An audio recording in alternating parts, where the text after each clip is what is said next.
My name's Maury, and I like to fix shit. Hi there, welcome to Maury Fixes Shit. Today, unfortunately, is going to be the last day of this piano's life. It's a Ennis & Company piano made by the Williams Piano Company of Oshawa, Ontario. I believe this piano is somewhere between 100 and 120 years old, and it has outlived its useful life. It has problems with, the felt on the hammers is starting to degrade. The mechanism inside, which I'll show you in a second, has a lot of broken pieces on it. It doesn't hold a tune anymore.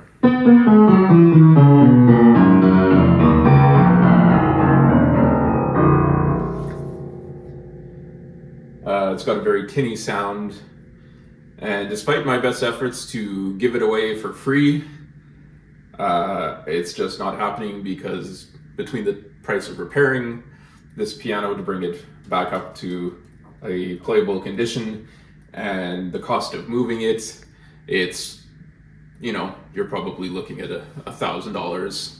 And for that kind of money, you could get a piano that's in much better condition than this one. So unfortunately, no one wants it. And I think what we're going to do is recycle/upcycle this piano. There's a lot of useful parts that I'll show you. There's a large block of maple in the back, old growth maple that, trees just don't grow like that anymore, that can be reused. There's wire, the piano wire. Apparently people who do pottery use these pieces of wire to make special tools to model clay with. What else is there? I've seen people do arts and crafts with the keys. It's a little kitschy for my personal taste, but I'm sure someone will want it. There is copper, there is brass, there's cast iron that can all be recycled. And hopefully this piano can live on in all these other items that can be made out of it. Time for the final notes. I think this is appropriate.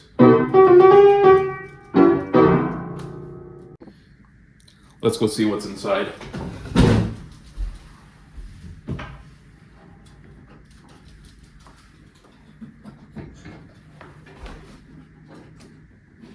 This whole front piece is actually designed to come off and helps with tuning. If I did it correctly, let's see. There it goes. So this is kind of cool. One of the ways you can tell that this is a Canadian built piano is it's got the square Robertson screws in it, which are a Canadian invention and really predominantly used in Canada.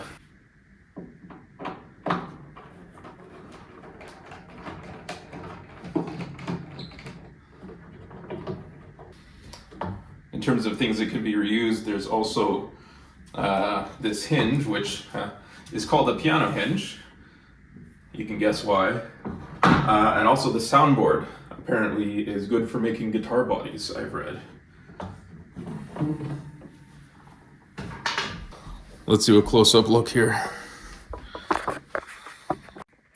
So here are some cool features.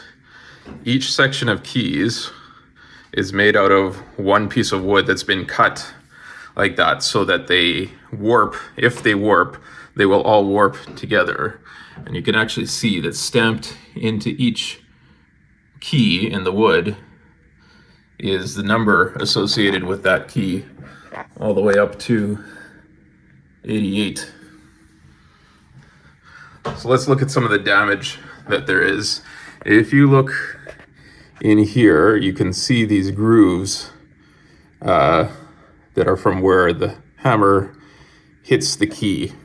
That felt has become compacted and hard, which gives that tinny sound, and also those grooves also contribute to the sound. So down at the bottom here, there are these little fabric belts with little leather pieces that connect to another piece inside. I'm trying to see if there are any. Here's one that's fallen off. Most of them are broken already. It looks like some of these ones are still intact, but the vast majority, you can see here, have all broken and would need to be replaced.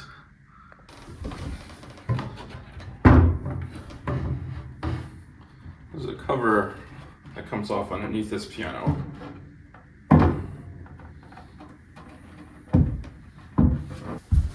At one time I had jugs of water under here to help keep the humidity up inside the piano to prevent warping from happening to the soundboard. That's this diagonal wooden part behind here. And that seems to have worked because it seems to be largely intact. I would have to fill up these containers once every month or so. The pedals are connected to little levers and dowels. I'm going to see if I can take some of those dowels out now. That's one.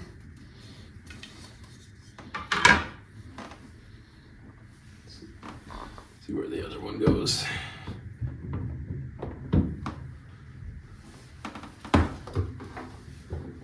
I don't think I can get my fingers back there yet.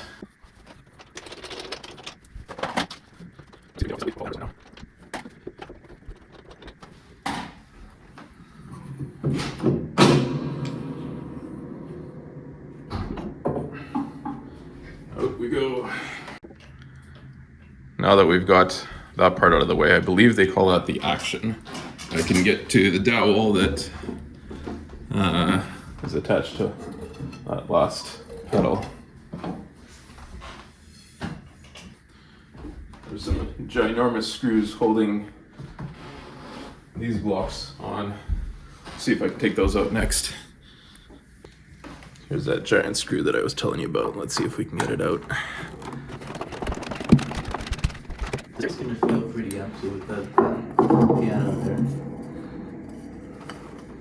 That's a big hunk of wood.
Take a look at this.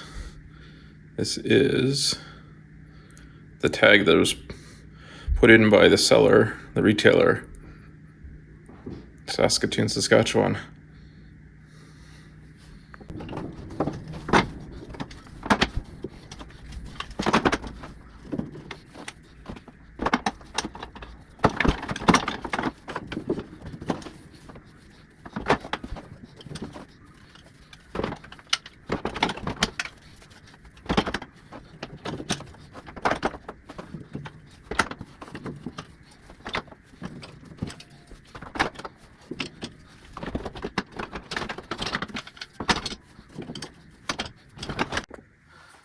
With the keys out of the way, there's a few other things I can show you. Underneath each key, there is a piece of felt, and then under that is a different number of these little cardboard washers. And I've noticed that they're all different, and the reason is that for each key to get it to sit in just the right spot when you press down on it, there's slight variations. So they put different numbers of pieces of cardboard and thicknesses of cardboard washers under there to get it to be completely even. Same thing, these are the spots that the keys pivot on. And these also have different numbers of washers to make everything perfectly level, which is kind of cool. The other thing, when I got this piano, I actually took all the keys out because I could see in between that there was all kinds of yarn, which led me to believe that there was a mouse nest in there, and I was right. So fortunately no one was living there, but I vacuumed everything out, and then you can see in here all the parts that were chewed away by the mice who lived in here many years ago. I'm gonna try and collect as much of the felt as I can. Maybe this can be reused by someone else.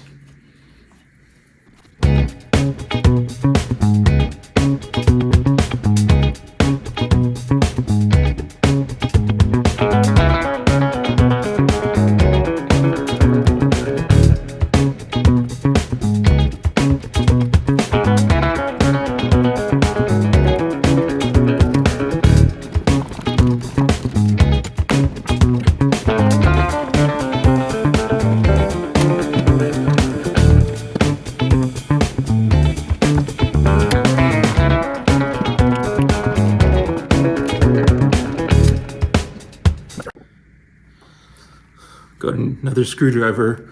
Hard to tell, but this one has a ground parallel. These two silver faces are parallel instead of a wedge, and it's bigger. So let's see if this does the trick. Oh, that's a million times easier.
I solved a little bit of mystery here about why the piano, especially in the 3 or 4 bass octaves, weren't holding their tune very well. Part of it is that these pins are a little bit loose, as there's a big block of wood behind all of this, and the pins just sit in there with friction, and then they run down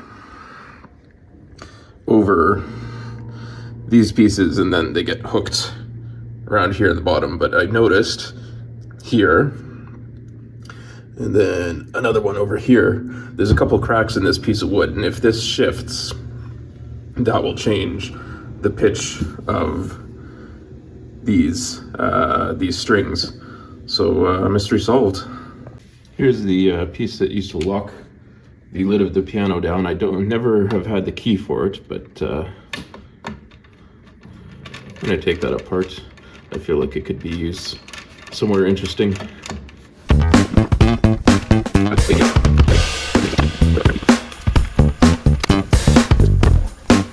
And here's the matching piece from the inside of the wood.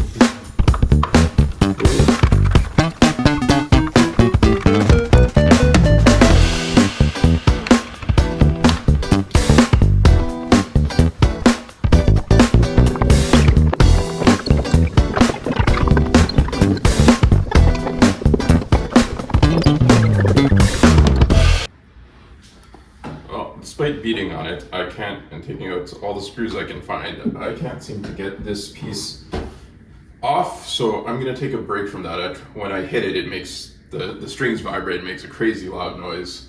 So I think I'm going to try and take the strings off.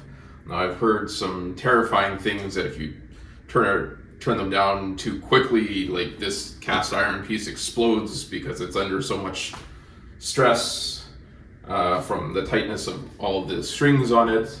I've also seen videos where guys just take a grinder and just and everything's fine. Either way, I figure if this guy's going to be stuck in here anyways, it might protect me from strings coming towards me and injuring me. One thing I've found is that the 1/4 inch drive end of a socket happens to fit very nicely on these square pegs. However, that's usually the side that you drive it from.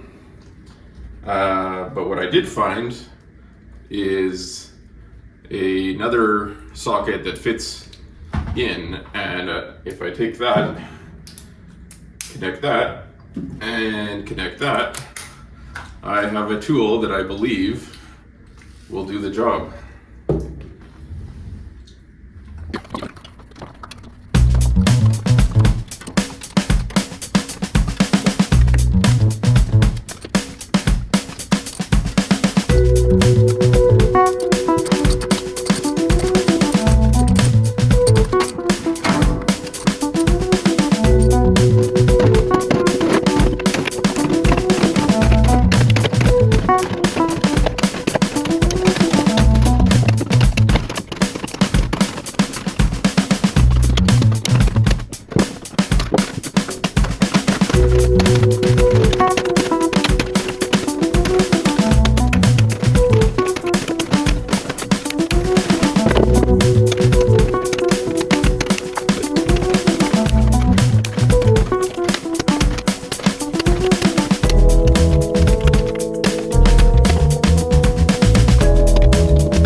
So after all is said and done, I have salvaged quite a few wood panels that, if you keep your eyes peeled, you may see being used in my shop in future videos. And in addition to that, I've got the soundboard and some of the larger pieces of lumber that were used to make this piano. Not quite sure what it'll turn into.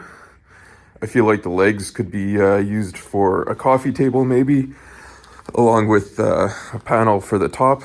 I saved the brass casters. I think that could look really cool on a bar cart once they're cleaned up.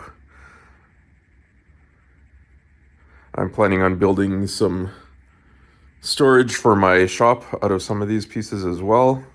Some tool storage. I think vintage piano pieces holding vintage tools. I like that idea. Anyways, I think that's it for this video. Let me know what you think, and let me know what you think I should fix next. Talk to you soon. Bye.